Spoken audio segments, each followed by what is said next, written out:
আসসালামু আলাইকুম গাইস, আজকে আমি আপনাদের সাথে শেয়ার করব খুব সহজেই গরুর কালাভুনা রেসিপি। কালাভুনার জন্য গরুর বড় টুকরার পিস নিয়ে নিয়েছে আমার আম্মু। আর সাথে আমার আম্মু গরুর মাংসের সাথে দিয়ে দিল পেঁয়াজ, তেজপাতা, এলাচি এবং কিছু দারুচিনি। এগুলো দেওয়ার পর লবণ দিয়ে দিল স্বাদ মতো। আর হচ্ছে আদা রসুন পেস্ট দিয়ে দিল। আদা রসুন পেস্ট এতটা পরিমাণ, যতটা মাংস ততটা পরিমাণ দিতে হবে আন্দাজ বুঝে।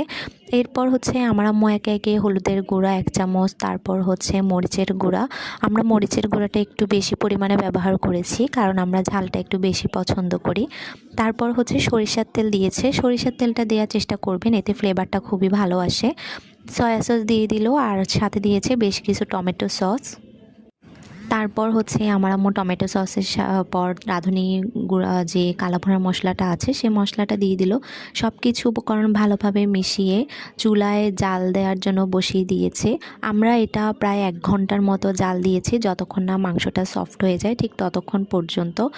আমরা পরের দিন তারপর মাংসগুলো রেখে দিয়েছিলাম। পরের দিন আমরা একটি প্যানের মধ্যে তেল, তারপর হচ্ছে আস্ত রসুন, পেঁয়াজগুলো একটু বড় সাইজের করে ভালো করে ভেজে নিয়েছিলাম। এরপর হচ্ছে যে মাংসটা কষিয়ে রেখেছিলাম ওই মাংসটা দিয়ে দিলাম। এভাবে কষানো মাংসটা যখন তেলের উপরে নাড়তে থাকবেন, আর কোনো এক্সট্রা পানি দিতে হবে না। মাংসগুলো আগেই পানি দিয়ে জাল করে সিদ্ধ করে নেওয়া হয়েছিল, তাই এখন যদি আপনি নাড়তে থাকেন অটোমেটিক এগুলো কালো হয়ে যাবে। একটু তেল, একটু বেশি পরিমাণে সয়াবিন তেল দিতে হবে। খুব সহজে এভাবে কালাভুনা রেসিপি তৈরি করে খেতে পারবেন। ধন্যবাদ।